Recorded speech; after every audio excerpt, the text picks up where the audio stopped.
तो माइंडफुलनेस क्या है? ये माइंडफुलनेस मेडिटेशन क्या है? तो माइंडफुलनेस पाली का वर्ड है सति और संस्कृत का शब्द है स्मृति। उसका ट्रांसलेशन किसी ने कहा माइंडफुलनेस, जो कि अच्छा ट्रांसलेशन है। तो माइंडफुलनेस है क्या? तो अगर जैसे आप सांस का ध्यान कर रहे हैं, सांस अंदर जा रहा है, सांस बाहर आ रहा है, तो सांस की एक सेंसेशन होगी, एक संवेदना होगी, जिसको पाली में वेदना कहा। तो उस वेदना के आधार पे आप सांस को जानते हैं। जैसे सांस बाहर आया तो यहाँ कुछ हुआ, अंदर गया तो कुछ ठंडापन लगा, बाहर आया तो थोड़ा गर्म होके आया, तो उसके प्रति आप जागरूक हैं। दूसरा, माइंडफुलनेस का मतलब क्या है? अगर पाली के शब्द सति या संस्कृत का शब्द स्मृति को देखें तो उसकी लगातार आपको याद है। जैसे मन आपको खींच ले विचारों में तो आप वापस वहाँ आ जाएं, ये माइंडफुलनेस है।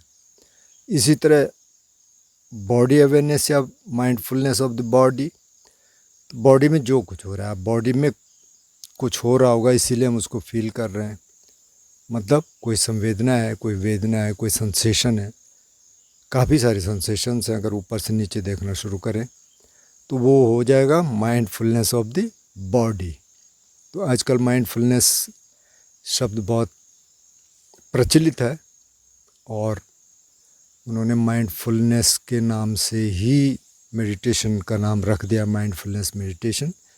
तो ये जो 4 सतिपट्ठान हैं उसका एक छोटा रूप है। मतलब ब्रेथ मेडिटेशन करते हैं ज़्यादातर लोग, तो वहाँ से आया है शब्द माइंडफुलनेस। तो माइंडफुलनेस का मतलब आप अवेयर हैं, आपको याद है आप क्या कर रहे हैं। सांस का ध्यान कर रहे हैं तो आपको पता है इस इलाके में, कहीं और भी हो सकता है। कुछ स्कूल यहाँ करवाते हैं पेट पे, rising and falling of stomach, तो वो भी ठीक है, जो भी विधि आप अपनाते हैं। तो कुल मिला के ये है कि आपको पता है कि आप क्या कर रहे हैं और आप वापस उधर अपना ध्यान ला रहे हैं, क्योंकि मन ध्यान को खींच लेता है।